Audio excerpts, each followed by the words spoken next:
Donc on va enchaîner très directement. Vous voyez, comme ça on tient un bon rythme. Donc s'il vous plaît, restez un maximum. On a deux jeunes collègues qui donc, vous savez, ça fait quelques années, on a créé un prix APSIEN où on essaye au sein de notre conférence de donner aussi la parole à de jeunes collègues qui se sont engagés dans un travail de recherche. Alors je vais leur demander de nous rejoindre. Je vais vous les présenter rapidement et vous allez voir, on va avoir la présence aussi à distance de personnes. Donc on a parmi nous, on a reçu, donc il y a eu un appel pour ce prix. Je vous rappelle le cadre, c'est un prix, Suzanne en reparlera en fait. Voilà, donc on a fait un appel, on a eu des candidatures, un groupe s'est rassemblé, on a sélectionné 3 candidatures et aujourd'hui, 2 des personnes dont on a apprécié les travaux sont là pour vous les présenter. Donc, on va continuer les présentations comme ça. En fait, normalement, on a aussi quelqu'un qui doit se connecter. Est-ce que la personne qui doit être en distanciel est connectée? Alors, je vais quand même démarrer du coup.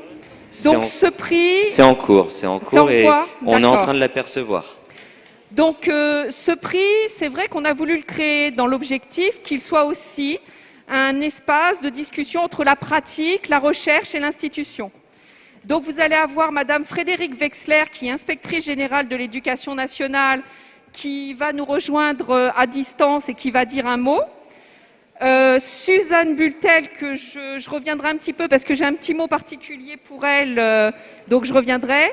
Et nous avons dans l'assistance que vous avez déjà vue ce matin, René Clarisse, président de la SFP, que l'on pensait être là vendredi, mais qui a des obligations qui se sont ajoutées. Donc, qui ne sera là pas vendredi pour la remise du prix, mais c'est Marie Rosobro qui remettra le prix au ou à la lauréate. Alors, un petit mot en attendant, voilà, Frédérique Wexler est là, mais un petit mot avant que je disparaisse et que je laisse Suzanne, puisque Suzanne chapeaute ce prix APSIEN, puisque le but de ce prix APSIEN, c'est de donner un écho aussi aux services et aux praticiens français sur la scène internationale et donc de pouvoir présenter leurs travaux. Le lauréat a une bourse pour aller présenter ses travaux dans le cadre du congrès international. Et pourquoi Suzanne est là? C'est parce que Suzanne a la particularité déjà d'avoir longuement donné du temps et avoir été actif au sein du CA de l'APSIEN. 20 ans qu'elle est aux côtés de l'APSIEN, 4 ans en tant que déléguée académique, 16 ans en tant que membre du conseil d'administration. Elle a été secrétaire générale, elle a été vice-présidente et elle a été pendant 15 années la représentante pour l'APSIEN au sein de l'AIOSP, dont elle a été aussi secrétaire générale et présidente de l'association internationale. Donc c'est un lien très fort. Et pourquoi je prends ce temps? C'est parce que Suzanne, après tout ce temps consacré, 20 ans de bénévolat consacré à l'association, va laisser la place dans le CA, parce que c'est comme ça, le CA il doit continuer à vivre au-delà de l'association, à de nouveaux collègues, de nouvelles forces vives, mais on sait qu'on pourra toujours compter sur elle. Et je suis en train d'oublier quelque chose.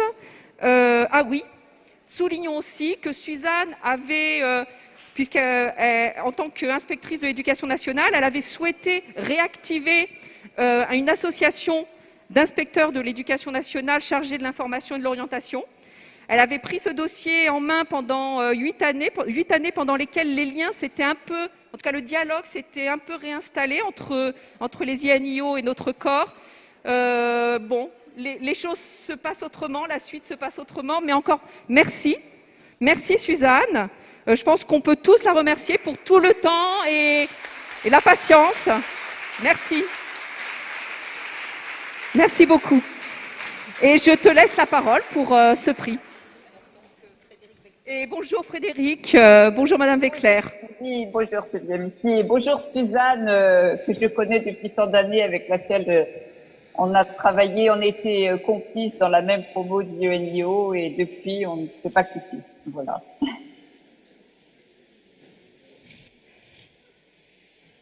Bien, je pense que la parole est à notre inspectrice Frédérique Wexler pour une introduction générale de ce prix de la vocation scientifique.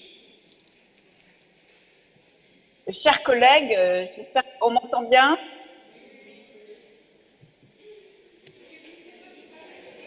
Chers collègues, oui, nous t'entendons très bien.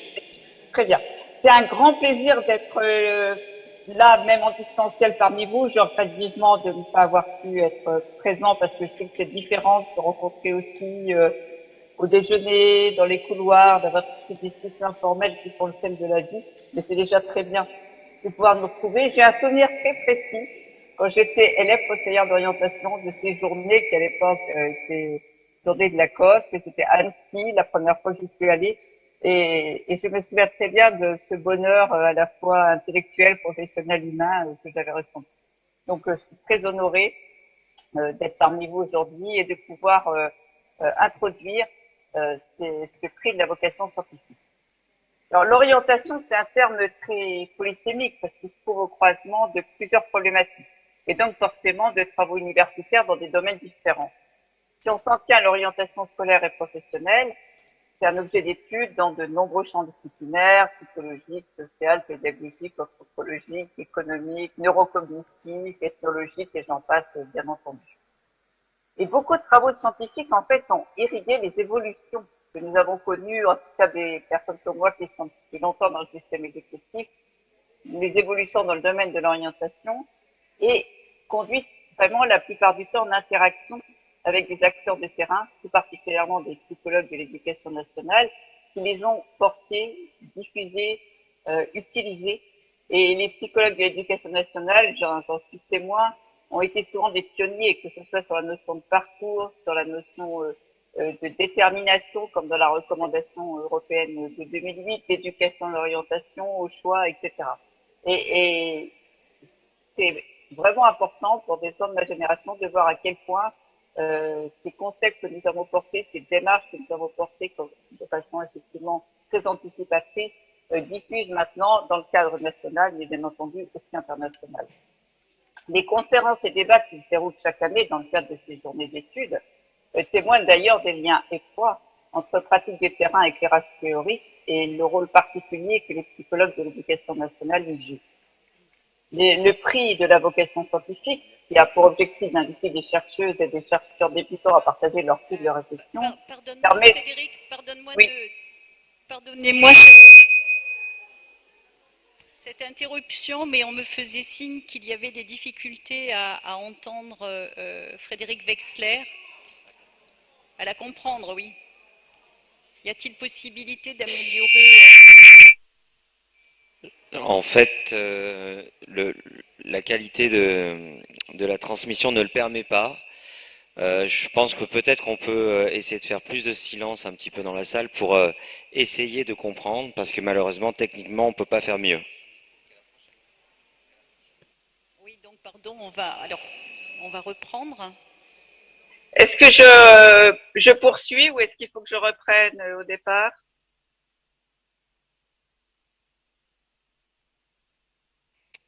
Je pense que vous pouvez poursuivre et également sur scène, si vous pouvez parler plus près du micro, on vous entendra mieux aussi, s'il vous plaît. Rapprocher du micro, peut-être se rapprocher du micro, Frédéric. Ouais, je suis vraiment tout près. Très bien, c'est parfait, c'est beaucoup mieux. Bon.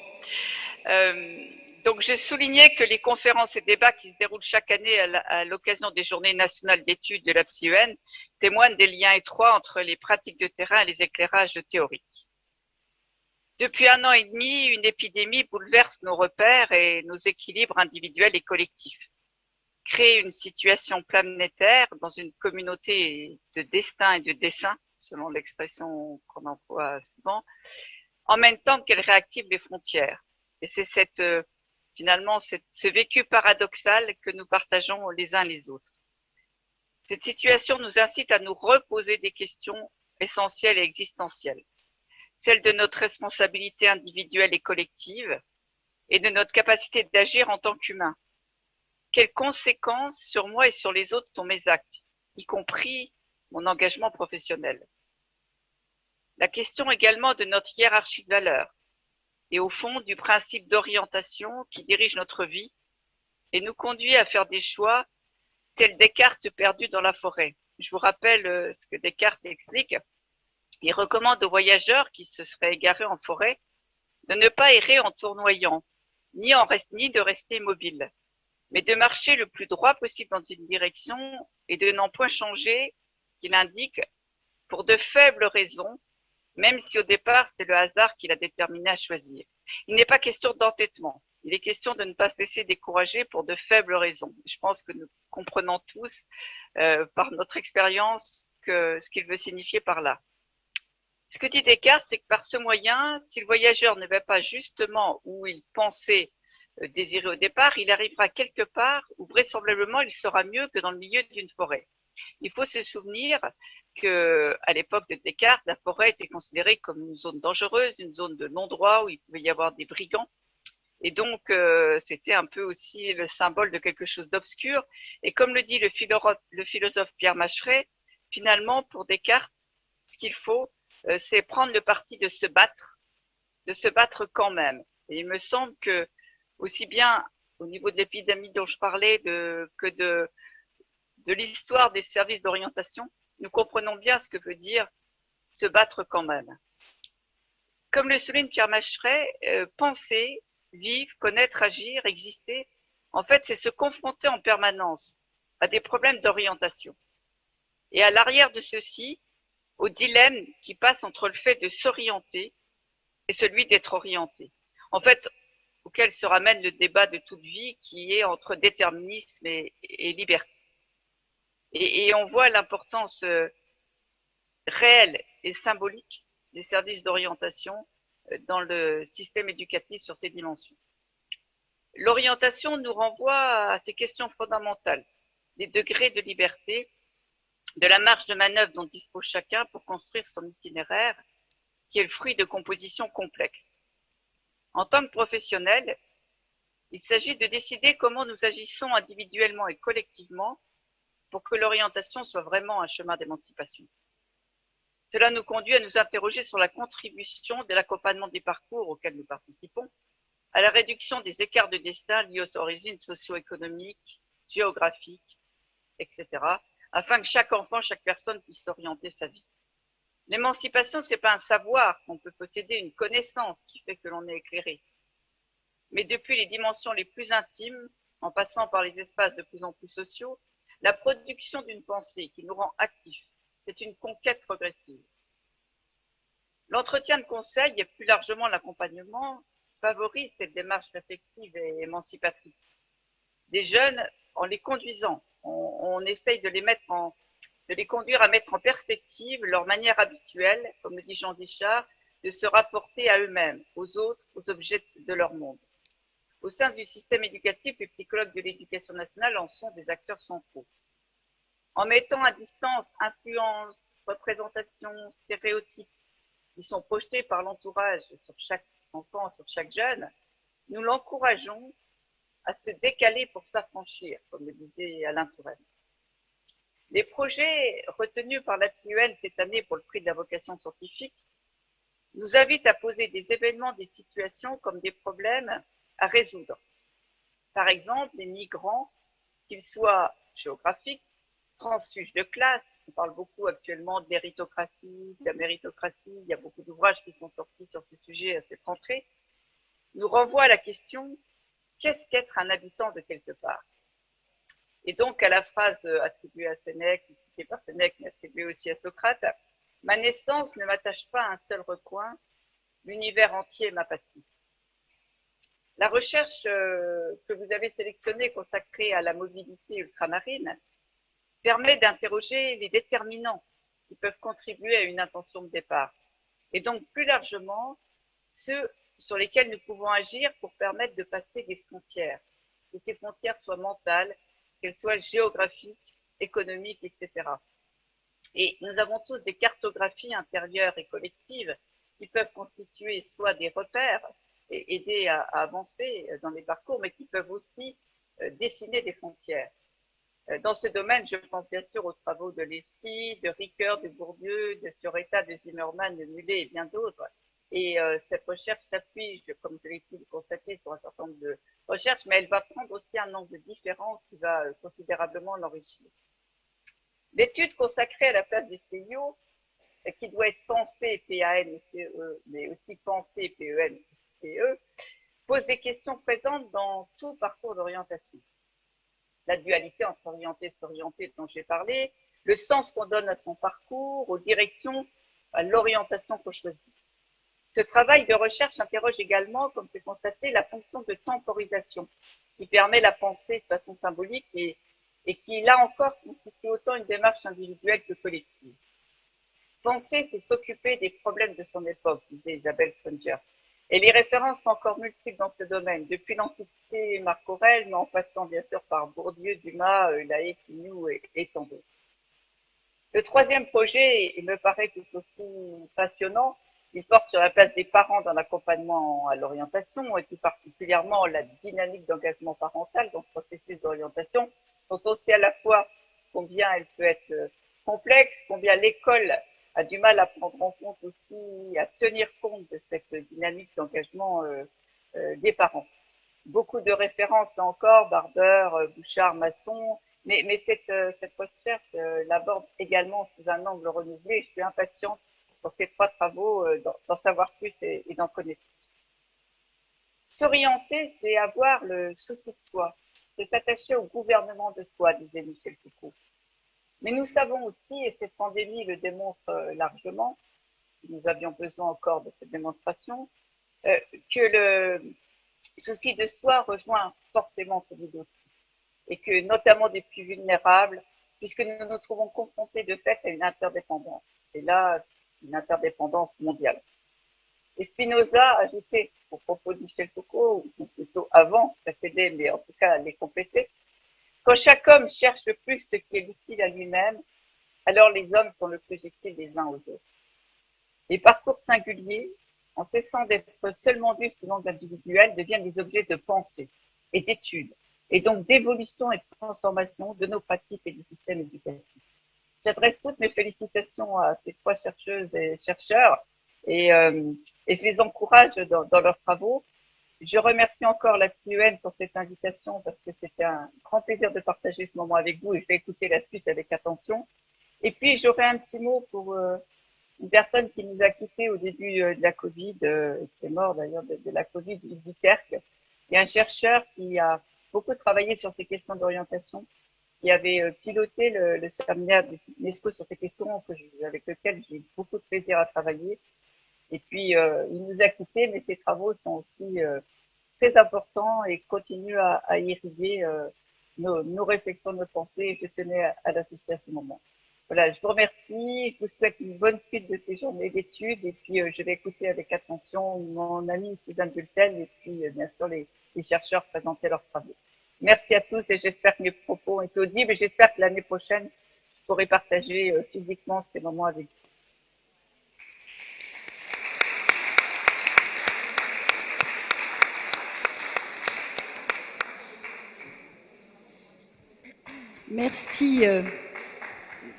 Merci Frédéric, merci chère inspectrice générale pour cette brillante introduction qui positionne dans un cadre général et réflexif cette séance de présentation des travaux scientifiques et qui interroge les problématiques qui seront traitées ici aujourd'hui.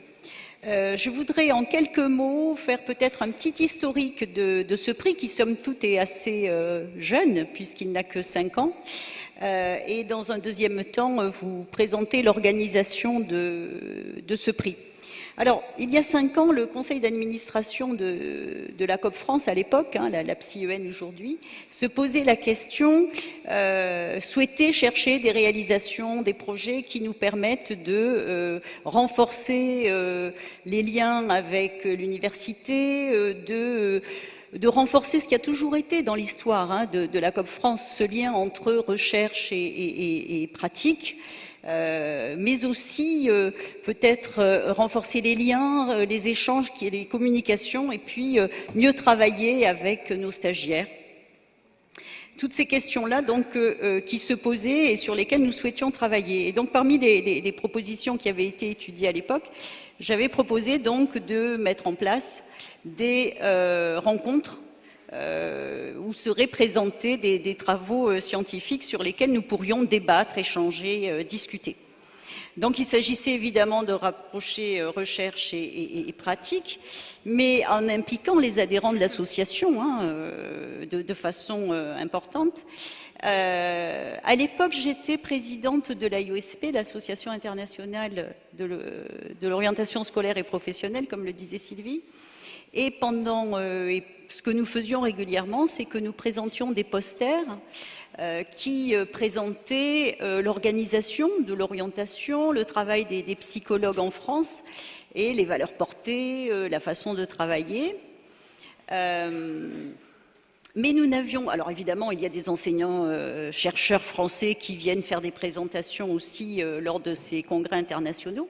Mais nous souhaitions aussi apporter une touche sur un travail qui serait un peu représentatif des questionnements de la profession, de ses intérêts, des problématiques posées, de l'actualité finalement, et puis des valeurs aussi portées par notre association, et une fois de plus, par les adhérents de notre association. D'où l'idée que la récompense de ce prix soit une bourse pour aller présenter ses travaux au Congrès international.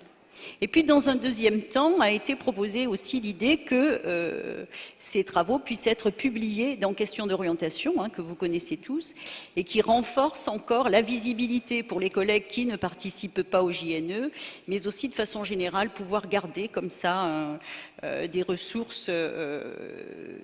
Et je ne peux m'empêcher de faire le lien avec le Geniali des ressources qui vous a été présenté hier en Assemblée Générale, pour ceux qui étaient là, hier après-midi, qui est une banque de données, mais structurée, hiérarchisée, sélectionnée, mais qui est aussi un outil collaboratif, un outil qui va évoluer au fil du temps et qui va nous permettre aussi d'avoir ce travail de réflexion, ce travail de partage sur nos connaissances et sur l'état de nos pratiques.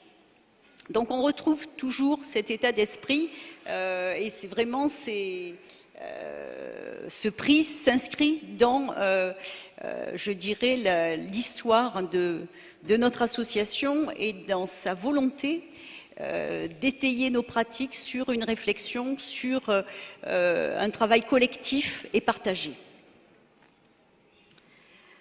Alors, comment organisons-nous ce prix? Sylvie l'a déjà dit tout à l'heure, bien sûr, il y a eu un appel à candidature. Alors, c'est déjà une façon de communiquer avec les centres de formation, avec les universités, avec les jeunes chercheurs, avec les stagiaires. C'est déjà une façon de dire, ben voilà, la PsyEN est là, la PsyEN vous propose de venir présenter vos travaux de recherche et de les partager avec la profession. Et puis, dans un deuxième temps, évidemment, nous avons constitué un comité scientifique dans lequel il y avait des membres du bureau de la PsyEN, mais également enseignants-chercheurs, et puis qui était présidé par Rose-Marie Moreau. Marie-Rose Moreau. J'invertis toujours ces prénoms. Voilà, donc à partir de là ont été sélectionnés 3 candidats. Malheureusement, l'une d'entre elles, nous avons eu un désistement tardif, enfin, c'est heureux pour les 2 qui restent, mais voilà, c'est un peu dommage parce que son thème était intéressant puisqu'il portait sur la problématique des étudiants ultramarins, donc qui était vraiment dans la thématique des JNE. Bon, nous n'avons pas eu le temps, en revanche, de faire appel à d'autres candidats qui présentaient des travaux très intéressants aussi par ailleurs. Mais voilà, ce désistement tardif a fait que nous n'avons pas eu la possibilité de réagir. Alors, suite aux présentations qui vont vous être faites à l'instant, vous aurez la possibilité de voter et d'inscrire donc sur les petits papiers qui vous ont été distribués, soit 1, soit 2, je vous dirai tout à l'heure, donc 1 c'est Kimberlé, Briou, et 2 c'est Monsieur Ramirez. Voilà. Donc on vous le rappellera. Parce que j'insiste beaucoup sur ce point-là, nous tenons à ce que ce soit un choix partagé et que ce soit vraiment porté par les adhérents. Voilà. Et puis, comme le disait également Sylvie, évidemment, le prix sera remis vendredi par Rose-Marie, toujours l'inverse, Marie-Rose Moreau. Très bien. Donc, pour conclure, juste avant de laisser nos jeunes chercheurs présenter leurs travaux, je voulais dire à Sylvie que j'avais été très touchée par ces remerciements au sein de l'association. Je voulais aussi vous dire qu'évidemment, comme elle l'a dit, je ne vous quitte pas, simplement j'ai choisi de ne pas me représenter au bureau de l'association, mais évidemment, je continuerai à être là quand il y a besoin, et puis évidemment, je continuerai à venir aux Journées nationales d'études, parce que c'est vraiment un bain de jouvence, c'est le partage, on le voit aujourd'hui, on l'a vu hier, ce plaisir de se retrouver, de discuter ensemble, c'est ce qui nous fait avancer, c'est ce qui nous fait progresser, c'est ce qui nous fait aussi avoir plaisir à travailler ensemble, et moi je crois beaucoup à cette notion de plaisir, je ne crois pas qu'on réussisse dans la douleur, enfin je n'y crois pas trop en tous les cas, et l'amitié, et les amitiés qui se lient aussi. Et je voulais remercier aussi les organisateurs de ces JNE, parce que ce sont des collègues engagés qui ont donné de leur temps, qui ont donné de leur énergie, pour qu'aujourd'hui nous puissions tous être là et bénéficier de ces journées sur une thématique particulièrement d'actualité et qui nous touche tous. Et juste pour conclure, je voulais vous partager avec vous une citation de Goethe qui fait vraiment un pont entre la thématique de ces JNE et puis les présentations scientifiques, puisque Goethe disait que l'histoire de la science était comme un grand concert dans lequel on entendait successivement la voix de différents peuples. Et il me semble important effectivement de souligner qu'il n'y a pas de peuple qui ait à dominer les autres et qu'au cours de l'histoire, on s'aperçoit combien chaque peuple est riche pour l'ensemble de l'humanité. Alors il est temps maintenant de présenter nos candidats. Donc numéro 1 par ordre alphabétique, Kimberlé Briou, qui est attachée temporaire d'enseignement et de recherche à l'université de Toulouse Jean Jaurès, à l'UFR de psychologie dans le département de développement, de psychologie du développement, et dont le titre de la présentation est « Inclure les parents dans l'accompagnement à l'orientation, étude de la dynamique d'engagement parental perçue par des adolescents du secondaire ». Une thématique, je pense, qui nous tient tous à cœur. Je vous laisse la parole. Merci. Bien, merci. Donc bonjour à tous. Effectivement, donc Kimberlé Briou, alors mon statut a un peu changé depuis ma soumission. Donc en fait, actuellement, je suis maître de conférence en psychologie du développement. Donc je viens d'être recrutée là sur la rentrée qui vient de passer, de s'ouvrir. Voilà, donc je suis actuellement à l'UCO de Niort, pour laquelle je fais aussi partie de la structure de recherche Sujet, Société, Territoire et Temporalité. Et je suis également associée au laboratoire Psychologie de la socialisation, développement et travail de l'Université Toulouse Jean Jaurès, université dans laquelle j'ai par ailleurs fait ma thèse et effectivement occupé un poste d'ATER. Donc voilà, donc aujourd'hui, la présentation en fait, que je vais faire, elle va porter sur une question que j'avais hâte de partager avec vous. Donc c'est la thématique que porte en fait sur l'inclusion des parents dans l'accompagnement à l'orientation des adolescents. Donc pour contextualiser un petit peu cette thématique, alors je pense que je suis allée trop vite, non c'est ça. Donc pour voilà, contextualiser un petit peu, donc l'idée c'était d'ancrer en fait cette présentation dans le paradigme de l'orientation, donc paradigme de l'orientation tout au long de la vie. Donc on peut faire le parallèle avec les allocutions d'ouverture, où on a pu voir que justement tous les changements de politique qui ont attrait à l'orientation nous ont progressivement amené en fait à repenser le cadre théorique, mais aussi à repenser les postures et à repenser les pratiques, Donc aujourd'hui, on est vraiment sur une idée de pouvoir s'orienter ou accompagner à l'orientation tout au long de sa vie et pas exclusivement sur quelques paliers d'orientation, même si c'est toujours évidemment des périodes clés pour les jeunes et évidemment pour les professionnels de l'orientation.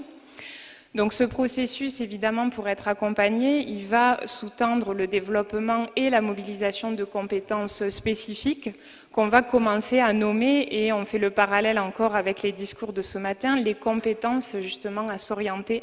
Donc comment on va apprendre aux jeunes à s'orienter à travers le développement de quelles compétences spécifiques. Et c'est un processus aussi qui va se construire en fait dans les interactions entre l'individu qui est en développement et ses différents milieux de vie ou contextes de vie.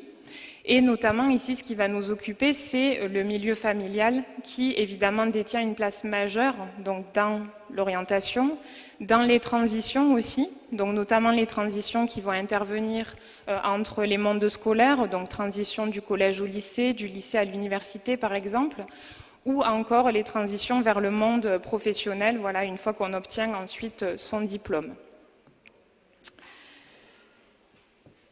Donc, au niveau de la recherche, en fait, cette thématique, elle est, je dirais pas, elle est jeune, mais en tout cas, elle reste majoritairement à investir. Donc, les travaux qui sont menés en psychologie de l'orientation, ils vont étudier l'influence parentale à travers différentes variables ou différents facteurs qui vont surtout être liés à la dynamique familiale, donc autrement dit, le climat familial, les interactions qui se jouent, les relations qui se jouent entre les parents, son enfant ou leur enfant, etc., ou les activités qui vont être initiées par les parents, donc les pratiques éducatives, les dialogues, la communication, etc. Donc pour ce qui est un petit peu plus des travaux internationaux, donc c'est surtout en Allemagne et au Portugal qu'on va retrouver des travaux intéressants pour ce qui va nous préoccuper là aujourd'hui. C'est des travaux qui ont pu identifier justement des pratiques et des postures parentales qui sont spécifiques à l'orientation.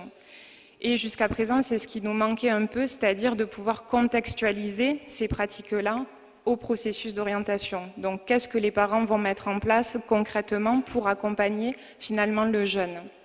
Donc, ce que ces travaux ont pu identifier, ça va être des postures notamment de soutien, donc des parents qui vont encourager leur enfant, qui vont être là pour lui, le conseiller, le rassurer aussi sur les procédures ou sur les choix qu'il veut faire sur ses projets. Et on a aussi des attitudes ou des postures un peu plus on va dire un peu plus clivante, donc on a l'interférence, donc c'est-à-dire des parents qui vont plutôt contrôler en fait les projets du jeune ou qui vont plutôt l'inciter à partir sur telle ou telle voie, on pourrait dire ça comme ça. Et encore un manque d'engagement, donc là c'est assez transparent, c'est des parents qui vont être peu investis en fait dans le parcours d'orientation du jeune pour diverses raisons, et c'est ces raisons justement qui sont intéressantes à venir questionner, puisque évidemment selon les profils, on peut retrouver des parents peu investis, soit par manque de temps, soit par manque d'intérêt, ou soit parce qu'ils ne se pensent pas en mesure justement d'accompagner leur enfant dans ce parcours-là, et qui vont laisser plutôt cette part-là à l'institution, à l'école ou aux professionnels. Et donc le deuxième pan de travaux, lui, va s'intéresser donc à l'importance que les parents vont accorder justement aux compétences nécessaires pour s'orienter. Et de cette importance va découler leur participation active justement à ces activités et à ce processus-là. Donc, comme je disais un petit peu tout à l'heure, donc en France, l'élaboration d'une modélisation contextualisée, elle reste en fait à investir pour justement appréhender, identifier le type de posture et de pratique, et surtout au plan méthodologique. Puisque effectivement, je vous ai dit, il y a quand même un certain nombre de travaux en psychologie de l'orientation en France qui ont été menés, mais sur le plan méthodologique, on manque en fait d'outils pour appréhender concrètement, de façon à observer finalement ces différents types de comportements auprès des parents, ce qui reste difficile à approcher justement. Donc cette modélisation, elle permettrait, ce serait un des objectifs, de souligner le rôle des parents en tant qu'acteurs finalement dans la construction du parcours d'orientation et notamment en leur qualité de référent identitaire et principale source de soutien, puisque généralement, et je vous montrerai après avec quelques chiffres, résultats d'enquête, on voit que c'est vraiment les principaux interlocuteurs auxquels les jeunes en fait, font appel dès lors qu'ils s'investissent dans leur réflexion d'orientation. Donc on vient justement à ces enquêtes, donc on voit, là j'en ai recensé quelques récentes, donc 2016 et 2019, qui ont justement commencé à interroger le rapport que les parents entretiennent à l'orientation, donc qu'est-ce qu'ils en pensent et qu'est-ce qu'ils en disent finalement. Donc c'est des enquêtes souvent qui ont été commandées, alors il y avait par l'étudiant ou par le CNESCO par exemple, l'ONICEP aussi me semble. Donc ici, ce qui ressort majoritairement des résultats, c'est que 88% des parents quand même estiment avoir un rôle clé dans l'orientation de leur enfant. Et du côté des jeunes, on a 35% qui estiment effectivement que leur famille et leur réseau familial est leur principal interlocuteur en matière d'orientation.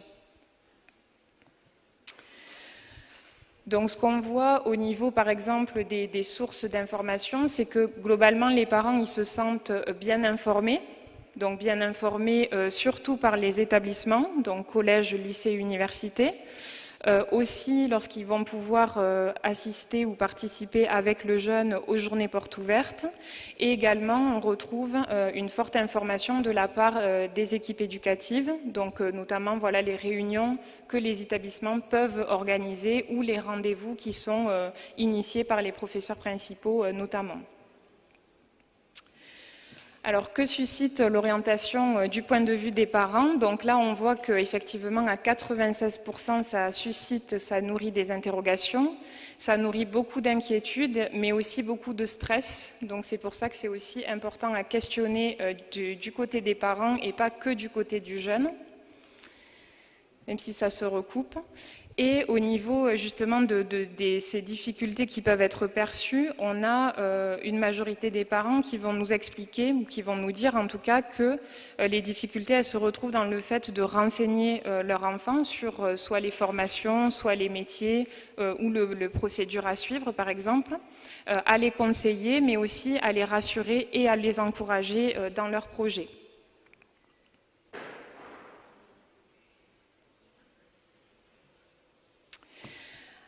Alors plus concrètement, au niveau de la recherche, donc là je vais vous présenter en fait une étude qui est issue de mon recueil de thèse de doctorat. Donc l'objectif en fait c'était d'étudier les postures adoptées par les parents, mais cette fois-ci du point de vue des adolescents. Donc ici il s'agissait de lycéens scolarisés donc en classe de terminale. Voilà, donc ici, en fait, on a mené une étude donc en plusieurs temps de mesure. Ça veut dire qu'on a rencontré en fait les élèves plusieurs fois sur l'année scolaire. Donc c'était 2017-2018. Donc en premier temps, c'était au mois de novembre, ensuite en février et ensuite en mai. Donc de façon un petit peu à respecter ou à coller, si on peut dire, le calendrier de l'orientation. Donc qui retrace un petit peu le cheminement des réflexions à ce niveau-là. Et ici, vous voyez, donc le N, c'est l'effectif, donc c'est 256 lycéens qui ont été rencontrés à chaque fois, et ce sont les mêmes pour les 3 temps de mesure. Et en plus de ça, donc on a mené aussi quelques entretiens auprès de ces mêmes lycéens, donc là on en a rencontré 8, pour justement appréhender un petit peu plus finement qu'à travers un questionnaire ce qu'ils pouvaient dire justement de l'implication de leurs parents. Donc au niveau des outils, on a utilisé en fait un questionnaire qu'on a adapté en français, donc pour le traduire, donc c'est un questionnaire qui évalue justement les comportements parentaux vis-à-vis de l'orientation, et on a employé une grille d'entretien qui permettait d'approfondir justement ce qui était traité dans le questionnaire. Donc ce qui est ressorti globalement, en fait, là, ce qui est intéressant de signifier, c'est qu'on a pu observer, en fait, comment les postures parentales évoluaient tout au long de l'année scolaire. Donc, par exemple, on voit que le soutien parental, donc, il va augmenter toute la première partie de l'année, puis il va se stabiliser et diminuer, en fait, progressivement jusqu'à la fin de l'année. Donc là, on peut faire un parallèle en fait avec qu'est-ce qui se passe concrètement à partir, enfin en tout cas au premier trimestre, donc à partir de la seconde moitié de l'année. En plus, 2017-2018, c'était aussi au moment où la nouvelle réforme se mettait en place. Donc c'était aussi un moment particulier pour les jeunes et les parents, mais aussi pour les enseignants. Ensuite, on a pu observer que l'interférence parentale, donc elle allait diminuer jusqu'en milieu d'année, puis à l'inverse du soutien, augmenter jusqu'en fin d'année. Donc comme si en fait ça se répondait en écho à la formulation des choix, en tout cas par les jeunes. Et enfin, le manque d'engagement qui allait diminuer progressivement tout au long d'une année. Et ce qu'on a pu recouper en fait avec les entretiens, c'est que les discours... Ça va? Ok. Donc, les discours des adolescents, ils montrent aussi que les comportements et ceux de leurs parents tendent à s'influencer mutuellement. Donc ça, c'est intéressant à souligner, puisqu'en fait, c'est l'idée de dire que finalement, on pourrait interpréter en fait les choses en se disant, si mon enfant finalement est très investi dans son projet, parvient finalement à aller trouver ses informations, à aller rencontrer des personnes ressources, à en parler avec ses enseignants, les psychologues de l'éducation nationale, etc., enfin tous les professionnels. Est-ce que de mon côté, en tant que parent, j'ai nécessité vraiment de m'impliquer à un certain niveau dans sa démarche? Je vais plutôt être là en rôle de support, mais pas forcément venir interférer dans son process. Oula, je m'étale un peu. Du coup, je vais essayer de faire vite. Donc là, la deuxième chose que je voulais vous présenter, en fait, c'est une deuxième étude qu'on a menée pour approfondir dans l'intérêt finalement de croiser le point de vue des parents et celui des adolescents sur ces questions-là. Donc je vais faire rapidement. Donc ce qui nous intéressait, c'était finalement de créer en fait des dyades parents-adolescents pour avoir en fait des données et pouvoir les comparer ensuite. Donc je vais, excusez-moi, rapidement passer sur les résultats. Donc en fait, ce qu'on remarque, c'est que effectivement, tous les comportements parentaux, ils vont servir en fait le développement des projets du jeune. Donc c'est le premier lien que vous voyez à point 25 ici apparaître. Et ce qui est intéressant aussi, c'est on voit ce qui est lié en fait, c'est tout ce qui est information et tout ce qui est autonomie. Donc encourager en fait l'autonomie du jeune et encourager sa recherche d'informations, ça c'est le bloc qui est véritablement lié à ce niveau-là. Voilà. Ok, donc je conclue rapidement. Donc finalement, cet ensemble de résultats, j'espère que ça a été audible. Il offre des pistes en fait déjà pour poursuivre et approfondir l'ensemble des recherches qui va porter sur l'identification des pratiques et des postures parentales à l'égard de l'orientation, notamment sur la base de mesures qui nécessitent d'interroger des dyades en fait parents-adolescents, ce qui n'est pas forcément évident. Et pour promouvoir finalement l'inclusion des parents dans les dispositifs d'accompagnement à l'orientation et surtout pour valoriser ou revaloriser leur place et leur rôle, parce que même si on le dit ou même si on le lit dans les textes, concrètement, on ne retrouve pas forcément cette place-là qui leur est due en tout cas, ou qu'ils veulent prendre. Et finalement, pourquoi pas aussi développer un réseau de partenaires pluriels sur cette thématique de parents et orientation pour justement mettre en synergie les recherches et les pratiques et pouvoir avancer ensemble sur cette question-là. Voilà, donc je vous remercie pour votre attention.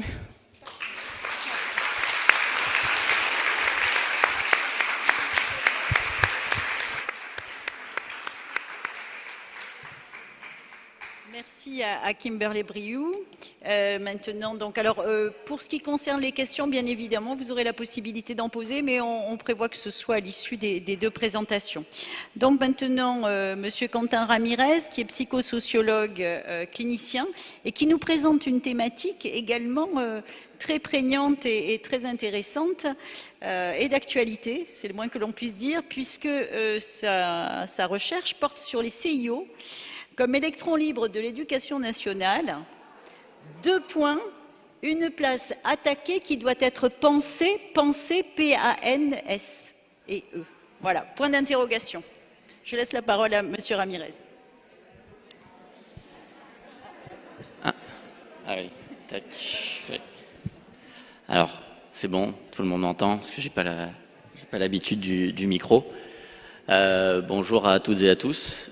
Déjà, avant de démarrer, j'aimerais remercier autant l'organisation que vous aussi de me laisser cette place, de pouvoir parler de mathématiques, qui m'occupe l'esprit depuis 4 ans déjà et qui est encore en cours d'élaboration. Parce que donc ce que je vais vous proposer aujourd'hui a commencé dès lors de ma pratique, mais lorsque j'étais encore étudiant, a continué par la suite lors d'une recherche-action qui est encore en cours et qui est amenée aussi à continuer par une autre recherche-action qui est en développement. Lorsque j'ai candidaté pour justement pouvoir venir ici et échanger avec vous, c'était déjà l'année dernière, donc pour normalement l'édition d'avant, mais qui a été malheureusement annulée. Et depuis, j'ai continué de travailler avec les psychologues de l'éducation nationale, donc j'ai un peu aussi fait évoluer le propos par rapport à ce que j'avais envoyé à l'époque. Enfin à l'époque, c'était l'année dernière. Donc ça va. Pour vous expliquer un peu, donc, comme vous l'avez dit, donc, je suis psychologue clinicien, psychosociologue clinicien, spécialisé dans ce qu'on appelle la clinique des institutions et la clinique du travail. Qu'est-ce que ça signifie avec tous ces mots? Principalement que je m'occupe de l'accompagnement des professionnels et que pour comprendre justement lorsque j'arrive dans une structure la situation, je ne me limite pas au travail, j'essaye de comprendre le contexte dans son ensemble. C'est en ça qu'on appelle la clinique des institutions. Ça entend donc les professionnels, mais aussi ça peut être la localisation du CIO à un endroit bien particulier, c'est les liens, c'est le public accueilli, c'est une situation dans un contexte social actuel dont on parlera aussi un peu plus en profondeur après. Et donc c'est tous ces éléments qui me permettent de comprendre un peu mieux dans quelle situation on se trouve pour pouvoir proposer, autant que faire se peut, quelque chose d'adapté pour mettre du sens sur des situations. Parce que c'est là le gros de mon travail, au final, c'est mettre du sens sur une situation lorsque ça devient compliqué pour les professionnels de le faire. J'apporte pas de clé miracle ou quoi que ce soit, ou en tout cas si elle existe, je la connais pas. Je vais donc commencer dans un premier temps par vous raconter un peu l'origine de la thématique et par la suite, je la mettrai en lien avec un petit peu de théorie sur la recherche que je fais en ce moment pour finir avec la recherche-action. Cette thématique, à l'origine, elle vient d'un travail que je fais dans un CIO, donc je viens de région parisienne. Et lorsque j'arrive sur les lieux, on essaye de voir ensemble ce que je peux apporter à la structure et aux professionnels. Et très rapidement, ce qui m'est commandé, c'est, parce que donc on parle de commande et de demande, et ce qui m'est commandé, c'est l'analyse de l'accueil.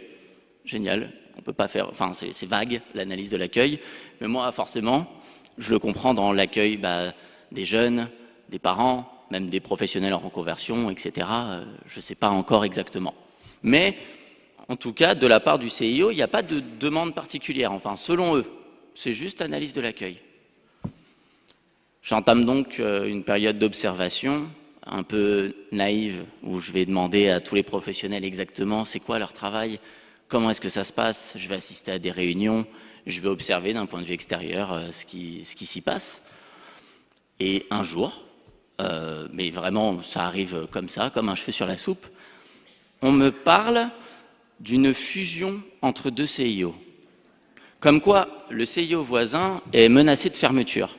On est à l'époque en 2018, donc l'appellation des professionnels vient de changer, c'est encore un peu trouble, et on sort aussi d'une période où beaucoup de CIO venaient de fermer assez rapidement. Et donc, il y en a un, le CIO voisin, qui est menacé de fermeture. Et là, d'un seul coup, cette commande donc, prend tout son sens. C'est pas analyser l'accueil, c'est pas l'accueil des usagers, c'est l'accueil d'une nouvelle équipe. Parce que si le CIO voisin ferme, toute l'équipe est censée arriver, c'est-à-dire qu'il y aurait été une quinzaine de professionnels pour maximum 4 bureaux et sur 4 secteurs différents. À partir de ce moment-là, je me pose une question, cette situation elle est quand même préoccupante. Pourquoi c'est la première fois que j'en entends parler au détour d'un couloir? J'essaye donc d'en parler un peu plus avec les professionnels et ça devient... je sens une difficulté à ne serait-ce que penser, donc cette fois pas P-A-N mais P-E-N, dans l'idée même d'y réfléchir à cette situation. Dans l'idée de non, mais c'est pas. Je dis, mais ça, vous avez quelque chose a été mis en place, préparé, comment est-ce qu'on va voir ou autre? Non, et ce pour une raison, c'est que la fermeture n'est en rien actée. On a demandé au CIO dans lequel j'étais de commencer à réfléchir un peu à l'accueil, chose qui n'avait pas été faite à part la dépersonnalisation des bureaux. Et de l'autre côté, c'était en attente. Est-ce que vous allez fermer ou non? Suspense. Préparez vos sacs au cas où ça soit du jour au lendemain, mais voilà. Donc, il y avait cette sorte d'épée de Damoclès. Et là, je me suis rendu compte que cette attente était la source de la difficulté à penser la situation. Cette idée où on nous impose la passivité. On nous impose le fait, voilà, vous pouvez rien faire, vous attendez, et puis on verra bien. Advienne que pourra. Donc je me suis un peu renseigné là-dessus. Ça a un terme, ça a un nom, ça s'appelle la passivation. Ça a été décrit par un monsieur qui s'appelle André Green, et qui donc le développe en expliquant que cette passivation, c'est l'acte d'imposer à quelqu'un le fait d'être passif. Alors j'ai noté une toute petite phrase qui l'explique, je vais vous la lire tout de suite. Il dit « La détresse psychique nous montre que la réaction hallucinatoire du désir est non seulement totalement inopérante, mais peut-être impossible. C'est ce que j'appelle la passivation, qui rend l'idée de forcer quelqu'un à être passif. » Qu'est-ce que ça signifie? Ça signifie tout simplement que c'est normal que les professionnels, à un moment, n'arrivaient pas à me parler de cette situation et à imaginer, parce que ça leur était tout simplement impossible, psychiquement. Alors comme ça, on peut se dire, on peut forcément y réfléchir. Non. Vraiment, je me heurtais à un mur. Je n'avais juste pas de réponse en face de moi, parce que les professionnels n'arrivaient même pas à l'envisager, à le concevoir. Alors, cette idée d'avoir du mal à se projeter dans un avenir plus ou moins proche, on l'a aussi un peu vécu ces derniers temps, par une crise qui nous a un peu tous et toutes touchés. Mais donc là, on était vraiment encore plus dans une incapacité de penser. Alors j'ai proposé des espaces, des temps de groupe, parce que moi je travaille principalement en groupe. J'ai proposé des espaces pour pouvoir en parler. Des espaces hors d'un temps dans l'urgence où justement on n'a pas ce temps pour en parler, on n'a pas le temps de se préparer, on a trop de choses à faire.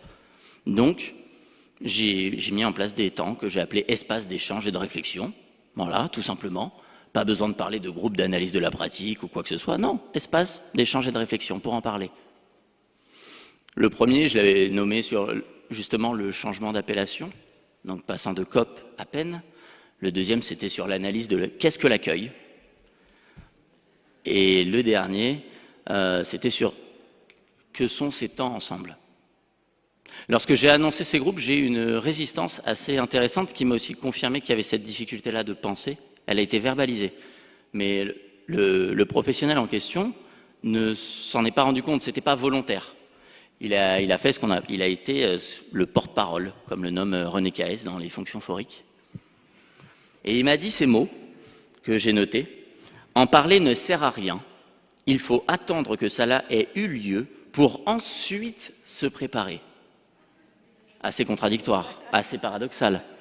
Pourtant, ce qu'il a dit, je suis sûr qu'il ne s'est pas trompé dans ses mots. Ses mots étaient bien choisis. On voit là donc que la pensée vient après l'agir. Vous savez, il faut toujours tourner sa langue cette fois dans sa bouche. Il faut penser avant d'agir. Voilà, c'est exactement ça. La pensée ne doit jamais arriver après l'agir. C'est pas comme ça que ça fonctionne. Mais donc c'est parce que justement cette capacité de penser en fait n'existait plus. Donc il fallait juste attendre pour pouvoir agir. De là, j'ai donc mis en place ces groupes. Alors au début, j'ai remis un peu en question forcément mon dispositif, puis je l'ai gardé, je l'ai un peu adapté pour en faire ce que je vous ai dit. Et même justement, ce psychologue qui m'avait dit comme quoi il ne voudrait pas participer, rien du tout, est venu. Il a été force de proposition et on a réintroduit ensemble cette capacité à réfléchir. Hors d'un temps, dans l'urgence, etc. et on a essayé, tant bien que mal, d'amener ce que Bertrand Avant appelle le faire équipe, c'est parler ensemble de sa propre perception de son métier. C'est le plus important, on parlait tout à l'heure de complémentarité. L'idée, c'est pas de faire du même, mais c'est de montrer que par la différence, on peut avancer. Mon terrain se termine, et de là, j'entame donc ma recherche, en partant de ce qui s'était produit. Et je me suis rendu compte d'une chose, en prenant du recul sur la situation, c'est que cette passivation dont on parle n'était pas le cœur de tout ce qui se passe. C'est juste un symptôme de quelque chose de beaucoup plus grand. C'est un symptôme de diverses attaques qui arrivent et qui viennent justement cibler cette capacité de penser. Le terme d'électron libre dont je parle dans le titre, il ne vient pas de moi, il vient des psychologues, des professionnels avec qui j'échangeais. Et lors de... Ce terme m'a un peu interrogé. Alors il parlait plus aussi de eux personnellement, dans l'idée on passe d'une école à l'autre et puis on rentre au CIE, etc., etc. Mais ça venait aussi montrer autre chose, et ils l'ont défini eux-mêmes, c'est cette idée selon laquelle ils s'inscrivent en contre de l'éducation nationale sur certains points. Comme par exemple l'urgence de devoir absolument trouver rapidement une orientation pour un jeune enfin on parle par exemple du projet professionnel qui est de plus en plus tôt, alors à un âge où le jeune ou la jeune ne sait pas encore ce qu'il veut faire et c'est bien normal. Et donc ils disent on a cette fonction-là de temporiser. Les CIO et donc aussi les professionnels qui les composent représentent cette idée de temporiser, cette idée de pouvoir penser. Et donc là, les CIO qui ferment, les situations de passivation, les professeurs principaux qui, dans certains établissements, prennent la place des psychologues de l'éducation nationale concernant l'orientation, en disant « non, mais c'est bon, je m'en occupe ». Tout ça montre aussi quelque chose. Il montre ce ciblage, entre guillemets, de ce que représentent les CIO, à savoir pouvoir penser.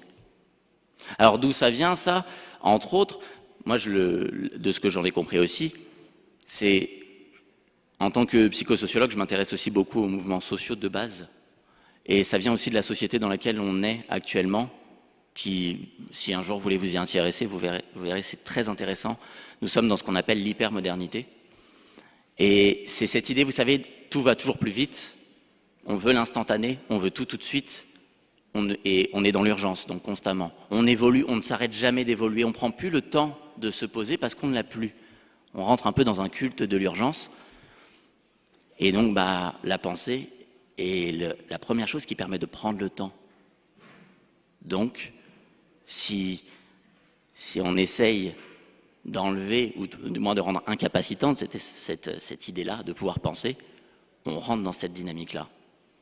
Alors ça se comprend aussi par l'aspect bureaucratique, plus en plus de chiffres, plus en plus... vous voyez, on est de moins en moins dans l'humain, c'est de plus en plus des chiffres, au contraire, il faut faire des résultats.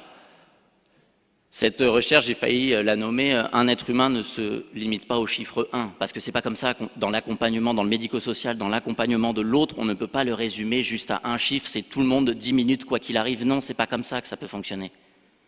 Mais il faut pouvoir se plier à ça, à ce fonctionnement-là. Et donc, ne plus laisser le temps de penser. Pour finir, parce que je vois aussi le temps qui tourne, pour finir, donc la recherche, avec justement cette recherche-action que je fais en ce moment, donc je co-anime des groupes avec donc Aurélie Morin-Souvigné, que je salue. La recherche-action concerne l'impact du confinement chez les adolescents. Donc, pas grand-chose à voir en soi avec mathématiques. Et pourtant, nous, donc, on s'occupe de co-animer des groupes avec les psychologues de l'éducation nationale pour avoir leur point de vue sur l'impact du confinement chez les adolescents. Et malgré cette thématique et le fait qu'on tente de s'y tenir, la question de la difficulté de la pratique ressort toujours. On ne peut rien y faire. Et donc de là, j'ai retenu juste 3 grandes thématiques qui, déjà à l'époque, donc je commençais à le percevoir ou autre, et maintenant est en train d'être mis en mots. Et c'est ça qui, dans un certain sens, me réconforte, parce que le fait que ce soit mis en mots, ça veut dire qu'on est en train, justement, de le mettre au travail. d'y réfléchir. Et c'est pour ça que je veux aussi continuer ces recherches-actions-là. Donc tout d'abord, il y a la demande bureaucratique, comme on disait, qui amène une difficulté dans le lien à l'autre et à accompagner le public, la question du chiffre, qui est toujours présente, autant dans le traitement, dans l'accompagnement du public, que dans les effectifs au sein des CIO. De moins en moins de monde pour de plus en plus de tâches. Deuxièmement, l'impossibilité de prendre le temps, tout simplement, donc ce qu'on parle ensemble, entraînant des difficultés pour prendre du recul sur sa pratique. Et c'est pour ça que même la recherche-action que je fais en ce moment, on prenait aussi le temps de juste parler de la pratique parce que c'était le seul moment où les professionnels l'avaient. Et donc on s'est permis ça. Et c'est comme ça qu'on se rend compte aussi du recul qu'on peut avoir. Et enfin, pour finir, la place, et c'est la thématique au final majeure, c'est la place du psychologue de l'éducation nationale dans le système qu'est l'éducation nationale. Elle oscille entre une période où c'est l'orientation, en ce moment, sortie de confinement, c'est plus l'aspect psychologique. C'est plus l'aspect psychologique qui est sous-tendu, qui est demandé. Mais donc, où est cette place-là? Elle varie et elle n'est donc pas stable.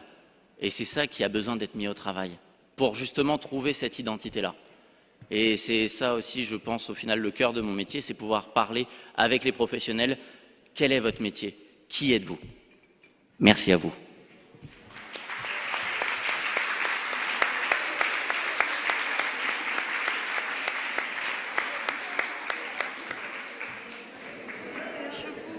Je vous propose un petit temps de questionnement, si vous avez des questions, soit pour Kimberlé, numéro 1, soit pour Quentin, numéro 2. Pensez à voter. Et vous aurez à la sortie, voilà, vous pourrez donner vos votes à la sortie, mais avant, peut-être avez-vous une question ou deux à poser à nos candidats sur leur recherche?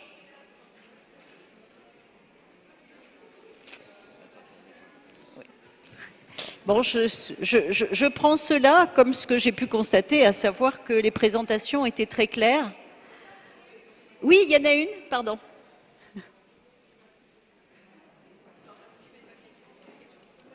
Il y a quelqu'un pour... Non, mais il y a quelqu'un pour prendre les... Alors, j'avais une question pour chacun de vous. Des questions différentes. Kimberlé et Madame Briot. La question que je me posais en vous entendant, et vous êtes maître de conf en psychologie du développement, c'est un peu provocateur, mais où est la psychologie du développement dans votre recherche?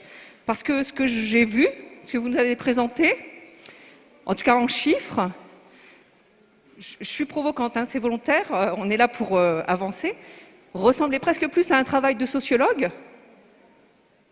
Voilà, donc ma question c'est celle-là pour vous. Et à l'inverse, Monsieur Quentin Ramirez, j'ai trouvé très très intéressant votre travail, vous avez des références théoriques intéressantes, mais du coup, un travail pour qu'il soit présenté comme une recherche demande une structuration. Comment envisagez-vous que cela puisse aboutir à des résultats de recherche qui permettent de poser des hypothèses au-delà des concepts et de l'intervention? Voilà, merci.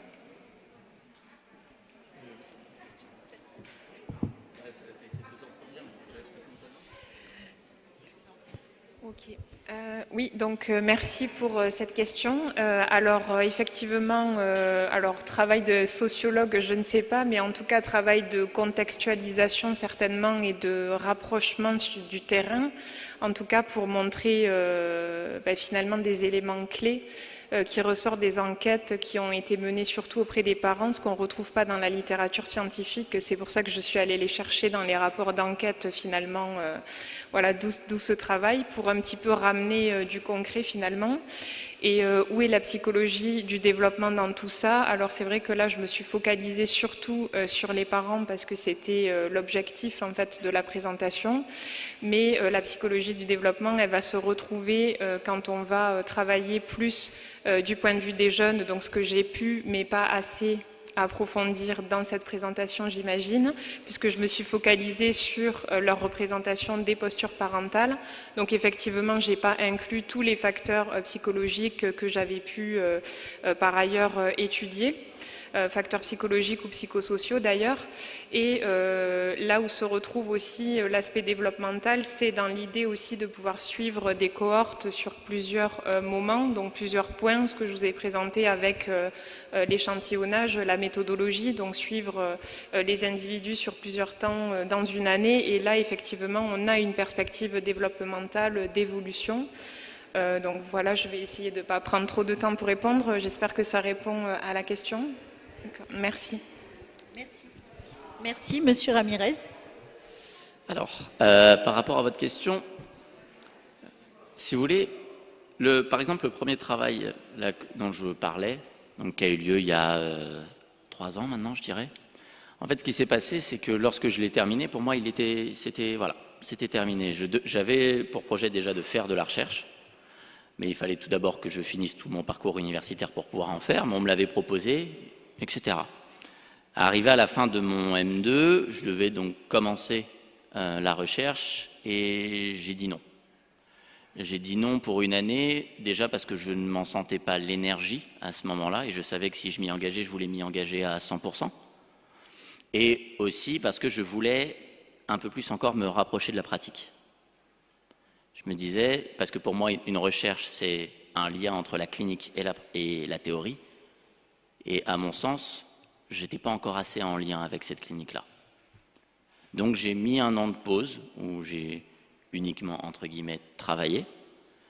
Et donc est venue à moi la possibilité d'enclencher cette recherche-action. Et à partir de ce moment-là, j'ai dit d'accord, avec grand plaisir, si je peux continuer, etc. Et voir justement, après 2-3 ans, comment ont évolué les choses. Et de voir comment elles avaient évolué, que ce que j'avais pu penser au préalable était en train d'être mis en mots, m'a à la fois conforté dans l'idée justement de vouloir aller encore plus loin.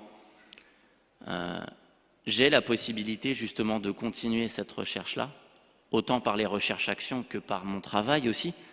Parce que donc, dans mon travail, je fais des interventions dans différents types de structures. Je ne suis pas fixé à une seule structure.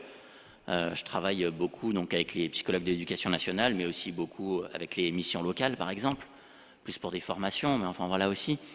Et donc c'est ce moment où je me rends compte que ça y est, je veux pouvoir justement aller, j'ai l'énergie pour aller au bout des choses et je ne compte pas passer à côté. Parce que justement, en plus, on est dans une société qui évolue beaucoup et donc il faut aussi pouvoir prendre ce moment-là, savoir le saisir pour pouvoir faire quelque chose. Voilà, j'espère avoir répondu à votre question et merci. Merci à vous deux et voilà, je pense que les collègues vous applaudissent également. Bien, bonne soirée à tous et nous...